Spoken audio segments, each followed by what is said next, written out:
नमस्कार. संघर्ष वृत्तवाहिनीमध्ये आपलं स्वागत. घेऊया ठाणे आणि आसपासच्या परिसरामधील घडणाऱ्या महत्त्वाच्या घडामोडींचा आढावा. निसर्गात होणाऱ्या बदलांमुळे कधी नैसर्गिक दुर्घटना घडेल याची शाश्वती नसते. त्यामुळे अशा प्रसंगात डगमगून न जाता धैर्याने सामोरं जाऊन मदतीचा हात देण्याच्या दृष्टीने प्रादेशिक परिवहन विभागाच्या लुईसवाडी येथील कार्यालयामध्ये ठाणे महानगरपालिकेच्या आपत्ती व्यवस्थापन विभागाद्वारे एनडीआरएफ व टीडीआरएफ यांनी आरटीओ कर्मचाऱ्यांना आपत्कालीन परिस्थितींमध्ये घ्यावयाच्या खबरदारीबाबत प्रशिक्षण दिले. गेल्या काही वर्षाचा अनुभव बघता जिल्ह्याच्या शहरी ग्रामीण भागात पावसाळ्यात नैसर्गिक आपत्तीच्या घटना वाढीस लागल्या आहेत. मात्र या परिस्थितीमध्ये लवकरात लवकर मदत पोहोचत नाही. त्यामुळे जीवितहानी व वित्तहानी मोठ्या प्रमाणामध्ये होते. यासोबतच वाढते रस्ते अपघात, हृदयविकार या घटना बघता लुईसवाडी प्रादेशिक परिवहन विभागातील कर्मचारी आणि अधिकाऱ्यांनी देखील आपले सामाजिक कर्तव्य बजावण्याच्या दृष्टीने आपत्ती व्यवस्थापनाचे धडे देण्यात आले. प्रादेशिक परिवहन अधिकारी हेमांगिनी पाटील यांच्या मार्गदर्शनाखाली ठाणे महानगरपालिकेच्या आपत्ती व्यवस्थापन विभागाद्वारे एनडीआरएफ व टीडीआरएफ जवानांनी कर्मचाऱ्यांना प्रशिक्षण आणि प्रात्यक्षिक करून दाखवल्याची माहिती उपप्रादेशिक परिवहन अधिकारी रोहन काटकर यांनी दिली आहे.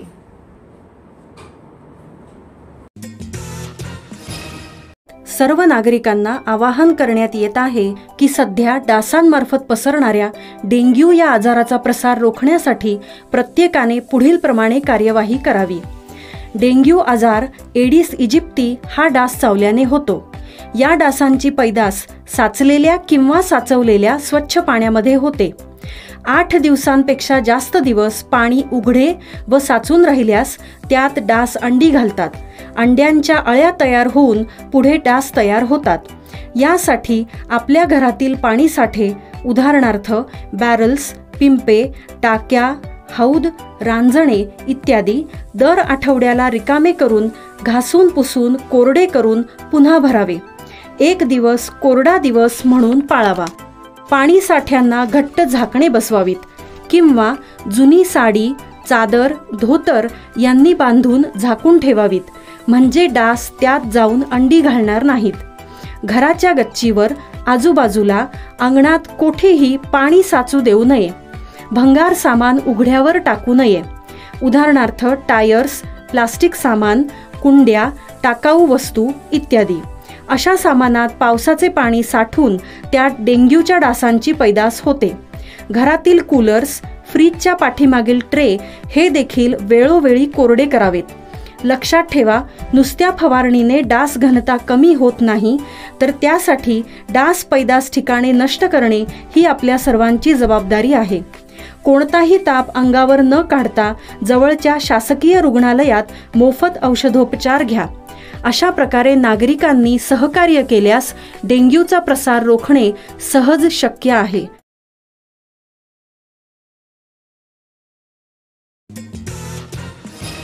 माता भगिनींसाठी मुख्यमंत्री माझी लाडकी बहीण योजनेसाठी अर्ज भरण्याकरिता शनिवार आणि रविवार 6 ते 7 जुलै दरम्यान सकाळी 10 ते सायंकाळी 5 या वेळेमध्ये राष्ट्रवादी काँग्रेस ठाणे मध्यवर्ती कार्यालयामध्ये 2 दिवसीय शिबिराचं आयोजन केल्याची माहिती प्रदेश प्रवक्ते ठाणे व पालघर समन्वयक ठाणे जिल्हाध्यक्ष आनंद परांजपे व प्रदेश सरचिटणीस अल्पसंख्याक निरीक्षक नजीब मुल्ला यांच्या मार्गदर्शनाखाली हा उपक्रम सुरू आहे. माता भगिनींसाठी मुख्यमंत्री माझी लाडकी बहीण योजनेकरिता अर्ज भरण्याकरिता महिलांची मोठ्या प्रमाणामध्ये गर्दी होत आहे. अनेक त्रुटी महिलांना भेडसावत आहेत. अनेक शंका महिलांकडे उपस्थित होत आहेत. महिलांची होणारी धडपड आणि धावपळ लक्षात घेता ठाण्यातील राष्ट्रवादी काँग्रेस ठाणे मध्यवर्ती कार्यालयामध्ये ठाणे पालघर समन्वयक ठाणे जिल्हा अध्यक्ष व प्रदेश सरचिटणीस अल्पसंख्याक निरीक्षक नजीब मुल्ला आणि आनंद परांजपे यांच्या मार्गदर्शनाखाली 2 दिवसीय शिबिराचं आयोजन करण्यात आलेलं आहे. या शिबिराअंतर्गत महिलांना आवश्यक असणारी कागदपत्र काढून देण्यापासून त्याचबरोबर फॉर्म भरणे आणि तो अपलोड करण्यापर्यंतची सर्व प्रक्रिया या ठिकाणी सुरू आहे. येत्या 2 दिवसांमध्ये हा उपक्रम येथे सुरू राहणार आहे. आज शनिवार आणि उद्या रविवार असा 2 दिवस हा उपक्रम सुरू राहणार असून सकाळपर्यंत 500हून अधिक महिलांनी या उपक्रमाचा लाभ घेतलाय. तर उद्या देखील हा उपक्रम सुरू राहणार आहे. त्यामुळे जास्तीत जास्त महिलांनी याचा लाभ घ्यावा असं आवाहन प्रदेश प्रवक्ते ठाणे व पालघर समन्वयक ठाणे जिल्हा अध्यक्ष आनंद परांजपे व प्रदेश सरचिटणीस अल्पसंख्याक निरीक्षक नजीब मुल्ला यांनी केले आहे.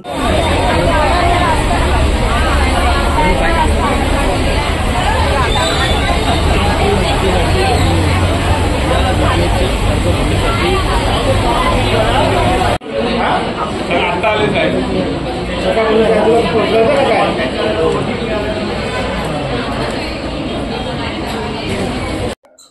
राष्ट्रवादी काँग्रेस पार्टी ठाणे शहर जिल्ह्याच्या वतीने जी अर्थसंकल्पामध्ये घोषणा करण्यात आली की मुख्यमंत्री माझी लाडकी बहीण योजना, या योजनेचा लाभ घेण्यासाठी 2 दिवसाचं शिबिर हे राष्ट्रवादीच्या मध्यवर्ती कार्यालयामध्ये आम्ही भरवलेलं आहे.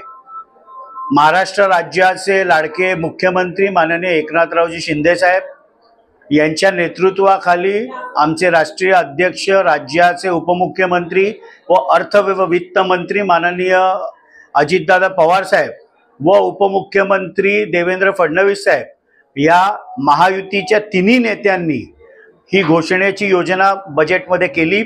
मी खास करून आमच्या मंत्री अदितीताई तटकरे यांचे विशेष आभार मानेन. त्यांच्या खात्यातर्फे महिला व बालकल्याण विभागातर्फे योजना राबवण्यात येत आहे.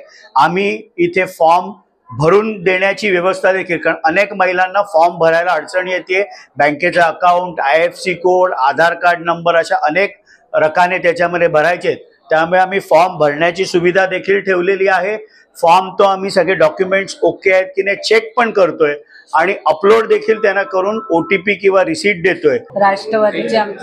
राष्ट्रवादीचे आमचे सर्व सन्माननीय नेते अजितदादा पवार, देवेंद्रजी फडणवीस, मुख्यमंत्री एकनाथ शिंदे यांच्या मार्गदर्शनानुसार व अदितीताई तटकरे यांची मोलाचे मार्गदर्शन मिळाल्यामुळे आज ह्या तिघांचे आम्ही मनापासून आभार मानतो की लाडकी बहीण ही योजना सगळ्या महिला भगिनींसाठी अख्ख्या महाराष्ट्रातून लागू केल्याबद्दल सर्वांचे मनापासून आभार. TJSB सौर शक्ती कर्ज, गो ग्रीन, करा वीज बिलावर बचत. आकर्षक व्याजदर, 84 महिने परतफेड कालावधी, 80% लोन, व्यावसायिक आणि उद्योजकांकरता सुद्धा. अधिक माहितीसाठी तुमच्या जवळच्या शाखेला भेट द्या किंवा संपर्क साधा. 1800-223-466 आणि 1800-266-3466.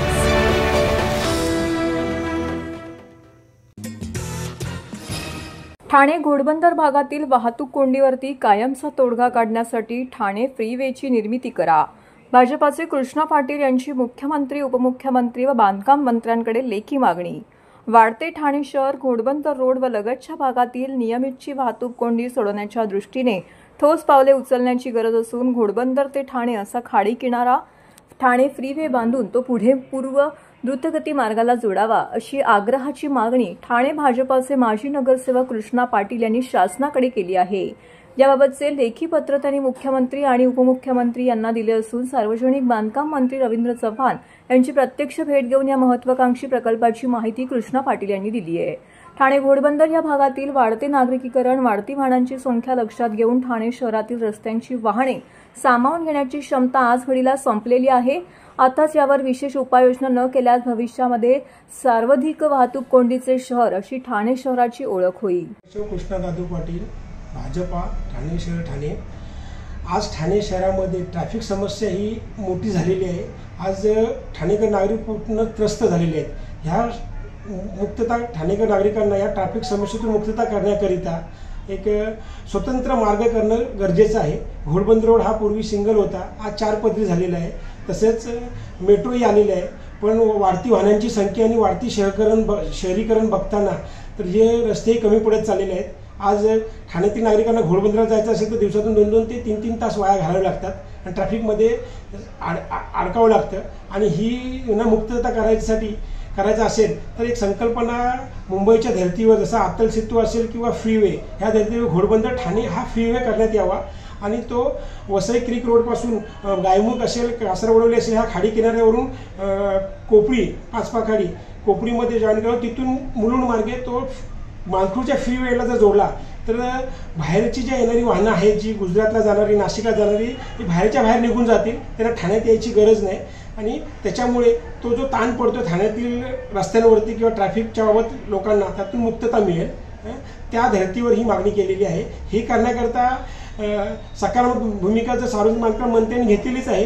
पण केंद्र सरकार असेल, राज्य सरकार असेल, महापालिका असेल आणि MMLD यांनी संयुक्त जर हा उपक्रम धोरणात्मक घेतला तर भविष्यात ठाण्यातली जी ट्रॅफिक मुक्त ठाणे शहर ही संकल्पना होऊ शकते आणि त्यातून शहराचं शहरीकरण वाढतं शहरीकरण होत आहे, तर त्याच्यावरती पण एक सकारात्मक दृष्टिकोन होईल. सन्माननीय मुख्यमंत्री एकनाथजी शिंदे साहेब, उपमुख्यमंत्री देवेंद्र फडणवीस साहेब आणि सार्वजनिक बांधकाम मंत्री रवींद्र चव्हाण साहेब आणि ठाणे महापालिकेचे आयुक्त, ठाणे शहरांना म्हणजे फरक असं सगळ्यांना जर आज ठाण्यात यायचं असेल तर नवी मुंबई असतील किंवा ऐरोलीवरून येणाऱ्यांना पण वसई विरारला जायचं असेल किंवा मुंबईला गुजरातला जायचं असेल किंवा नाशिकला जायचं असेल तर त्यांना एकच या ठाणे सिटीमधून जावं लागतं.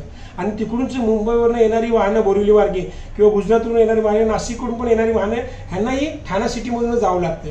तर तो ताण पडल्यामुळे ठाण्यामध्ये गंभीर समस्या झालेली आहे. तर तो ताण कमी करण्याकरता व त्या शहरातील नागरिकांना बाहेरून जर हा फ्रीवे आपण अशा पद्धतीने काढला तर तो ठाण्यामध्ये त्यांना येता बाहेरच्या बाहेर निघाल्यामुळे ते ट्रॅफिक ठाण्यामध्ये जे होतंय समस्या ते कमी प्रमाणात होऊन जाईल आणि त्यातून ठाणेकर मुक्त होतील अशी आशा आहे, म्हणून ही मागणी केलेली आहे. महाराष्ट्र राज्याचे मुख्यमंत्री नामदार एकनाथ शिंदे यांच्या मार्गदर्शनाखाली मुख्यमंत्री माझी लाडकी बहीण योजना राज्य शासनाची महत्वाकांक्षी योजना असून या योजनेची अंमलबजावणी करण्यासाठी खारेगाव विभागामध्ये शिवसेना उपनेते दशरथदादा पाटील यांच्या जनसंपर्क कार्यालयामध्ये कळवा मुंब्रा विधानसभा महिला सहसंघटक रचना राकेश पाटील यांच्या हस्ते मुख्यमंत्री माझी लाडकी बहीण योजनेचे फॉर्म वाटप करण्यात आले. याप्रसंगी निर्मला सत्यवान पाटील, भाविका भगत, शीतल जाधव, पूनम बुबेरा, संध्या केशव भगत उपस्थित होत्या. याप्रसंगी रचना पाटील म्हणाल्या की मुख्यमंत्री माझी लाडकी बहीण योजना ही वंचित, विधवा, परित्यक्त, आर्थिक दुर्बल महिलांसाठी महत्त्वाची योजना आहे. महिलांना आर्थिक सहाय्य व्हावे कारण महिला कुटुंबातील एक महत्त्वाचा भाग आहे. त्यांच्याकडे काहीतरी उपलब्ध असावे, त्याचबरोबर उत्पन्नाचं साधन असावं, कुटुंबासाठी आर्थिक मदत मिळावी. त्यासाठी मुख्यमंत्र्यांनी जो निर्णय घेतला आहे त्याचं आम्ही स्वागत करत आहोत.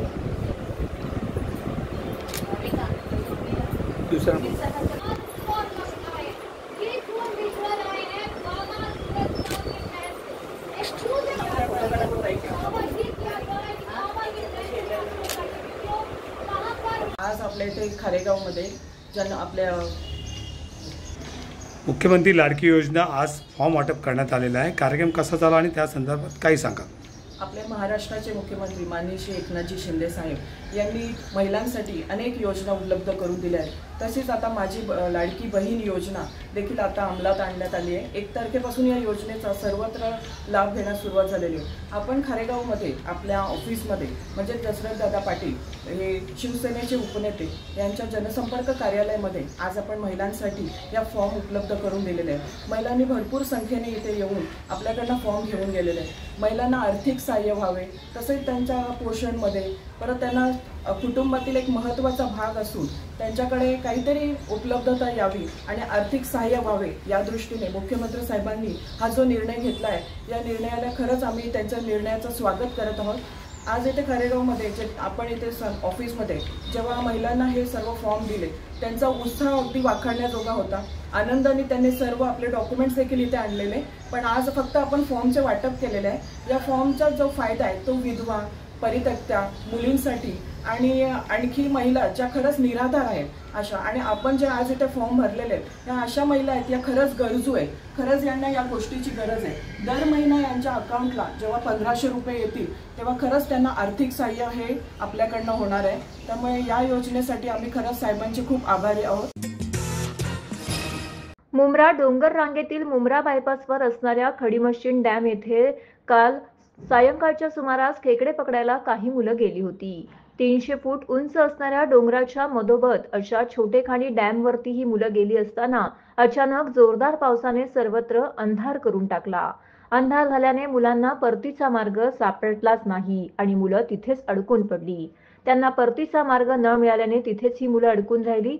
मुलं अडकल्याची माहिती साधारण मिळताच अग्निशामक विभाग आणि TDRF, NDRFची टीम घटनास्थळी दाखल झाली. तात्काळ मुलांच्या सुटकेसाठी प्रयत्न सुरू करण्यात आले, मात्र डोंगराळ भाग त्यामध्ये मुलं 300 फूट उंच अडकून पडल्याने रात्री 11 पर्यंत 2 वेळा प्रयत्न अयशस्वी झाल्यानंतर गिर्यारोहक योगेश सदरे यांच्या टीमची मदत घेऊन दुसऱ्या बाजूने प्रयत्न सुरू करण्यात आले. सुमारे 10 तासांच्या प्रयत्नानंतर पहाटे 4च्या सुमारास अखेरीस रस्सीच्या साहाय्याने एका मुलाला या ठिकाणी खालून वरती काढण्यात आले आणि हा सुटकेचा थरार संपला. एकूण 5 मुलं यामध्ये अडकलेली होती. 5ही मुलांना सुखरूपरित्या बाहेर काढून त्यांच्या आई-वडिलांच्या स्वाधीन करण्यात आलं आहे. तर हे होतं संघर्ष वृत्तवाहिनीचं आजचं बातमीपत्र. उद्या पुन्हा भेटू याच वेळी याच ठिकाणी ताज्या घडामोडींसह. तोपर्यंत नमस्कार.